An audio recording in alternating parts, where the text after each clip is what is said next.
Assalamualaikum warahmatullahi wabarakatuh. Perkenalkan, nama saya Fida Munawaroh, NIM 1914037.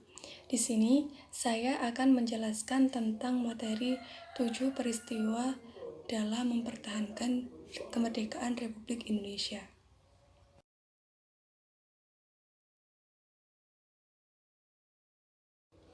Perjuangan mempertahankan kemerdekaan Indonesia. Setelah proklamasi kemerdekaan Indonesia 17 Agustus 1945, maka secara resmi bangsa Indonesia telah merdeka dan terbebas dari segala bentuk penindasan serta penjajahan. Namun, tidak demikian. Gangguan dari bangsa asing masih datang, yakni dari pemerintah Belanda. Kali ini kedatangan pasukan Belanda ke tanah air disebut dengan berbagai bentuk perlawanan oleh bangsa Indonesia. Sejak tahun 1945 sampai 1950 telah terjadi berbagai macam pertempuran antara pihak Indonesia dengan Belanda yang dibantu oleh pasukan Inggris dalam pertempuran memperjuangkan pertahanan kemerdekaan Indonesia di berbagai daerah, yaitu 1. Pertempuran Surabaya, 2. Pertempuran Ambarawa, 3. Pertempuran Medan Area, 4. Bandung Lautan Api, 5. Agresi militer Belanda 1, 6. Pemberontakan PKI Madiun 1948, dan terakhir yaitu agresi militer Belanda yang kedua.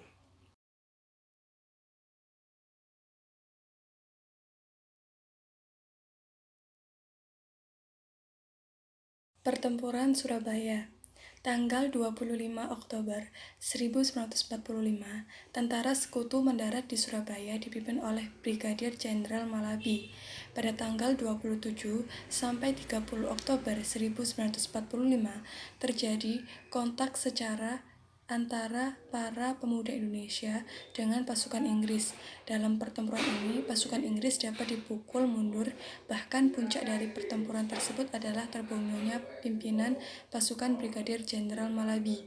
Tanggal 9 November 1945, Inggris mengeluarkan ultimatum yang berisi semua pemimpin dan orang Indonesia yang bersenjata harus melaporkan dan meletakkan senjatanya di tempat yang ditentukan dan menyerahkan diri dengan mengangkat tangan. Namun, ultimatum tersebut ditolak oleh pihak Indonesia. Pada tanggal 10 November 1945, terjadi pertempuran yang dahsyat. Pasukan Inggris mengepur Surabaya dari darat, laut, maupun udara. Peristiwa 10 November ini diperingati sebagai Hari Pahlawan.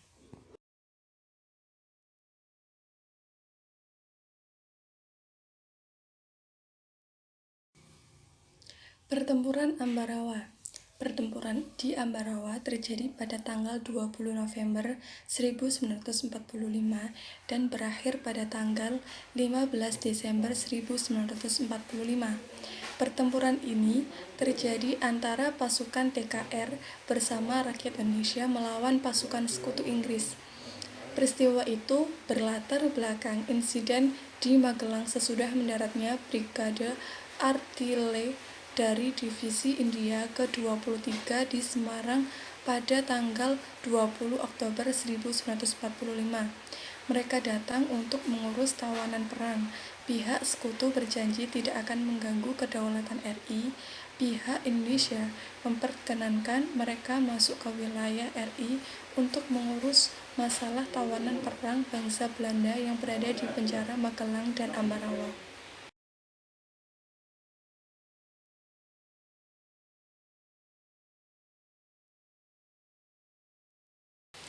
Pertempuran Medan Area. Pada tanggal 9 Oktober 1945, pasukan sekutu di bawah pimpinan Brigjen T.E.D. Kelly mendarat di Medan dan dibonceng Nica yang dipersiapkan untuk mengambil alih pemerintah. Kemudian, pada tanggal 13 Oktober 1945, pemuda dan TKR bertempur melawan sekutu dan Nica dalam upaya merebut dan mengambil alih gedung-gedung pemerintah dari tangan sekutu.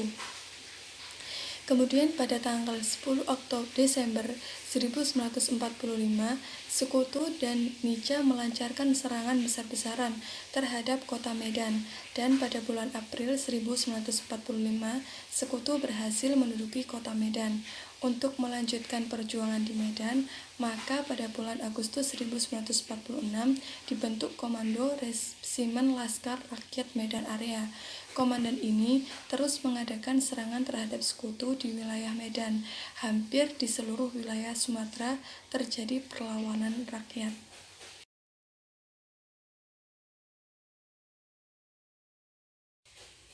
Peristiwa Bandung Lautan Api.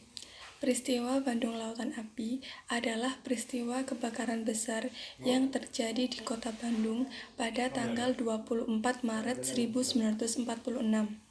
Dalam waktu 7 jam, sekitar 200.000 penduduk Bandung membakar rumah mereka, meninggalkan kota menuju pegunungan di daerah selatan Bandung. Hal ini dilakukan untuk mencegah tentara sekutu dan tentara Nica Belanda untuk dapat menggunakan kota Bandung sebagai markas strategis militer dalam Perang Kemerdekaan Indonesia. Karena kejadian tersebut, tentara Inggris merasa tidak terima dan mulai menyerang sehingga pertempuran sengit terjadi. Pertempuran yang paling besar terjadi di desa Dayeukolot, di mana terdapat gudang amunisi besar milik tentara sekutu. Dalam pertempuran ini, Muhammad Toha dan Ramdan, dua anggota milisi BRI atau Barisan Rakyat Indonesia, terjun dalam misi untuk menghancurkan gudang amunisi tersebut, dan Muhammad Toha berhasil meledakkan gudang tersebut.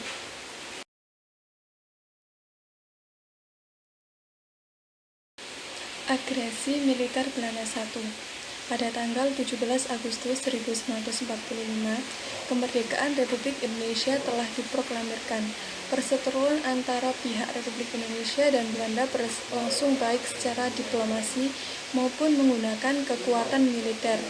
Di satu pihak, Belanda tetap bersikukuh bahwa wilayah Republik Indonesia yang telah diproklamirkan masih merupakan daerah jajahan Belanda. Dalam hal ini, Belanda tidak mau kehilangan daerah jajahannya yang merupakan sumber penghasilan bagi Belanda.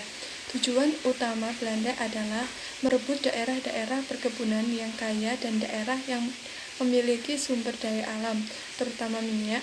Sementara Indonesia tetap bertekad bahwa setelah proklamasi diinformasikan secara luas, maka secara sah sudah terbebas dari penjajah.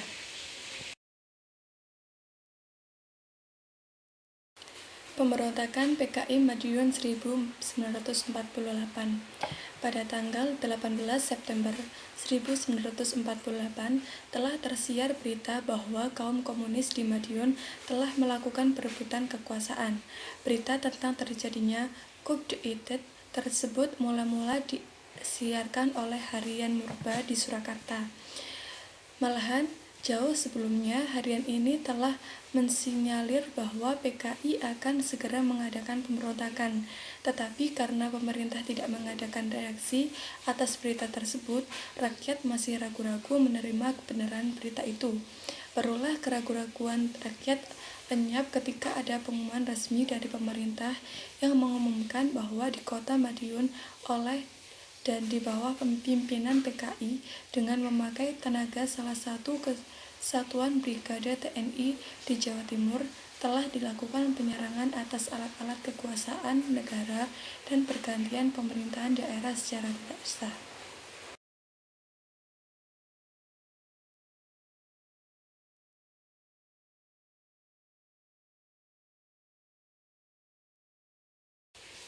Agresi Militer Belanda II. Latar belakang terjadinya agresi Belanda II disebabkan karena perundingan Renville mengalami kemacetan. Tujuan Belanda mengadakan agresi militer yang kedua ialah ingin menghancurkan kedaulatan Indonesia dan menguasai kembali wilayah Indonesia dengan melakukan serangan militer terhadap beberapa daerah penting di Yogyakarta sebagai ibu kota Indonesia pada saat itu. Pada tanggal 19 Desember 1948, Belanda melancarkan aksi polisionil kedua. Belanda menduduki kota Yogyakarta yang diawali dengan penerjunan pasukan payung di lapangan udara Maguyo, serta mengepung dan menghancurkan konsentrasi TNI. Dalam agresi kedua, Belanda berhasil menduduki Yogyakarta dan menangkap para pemimpin politik serta militer. Sekian, terima kasih. Kurang lebihnya mohon maaf. Wassalamualaikum warahmatullahi wabarakatuh.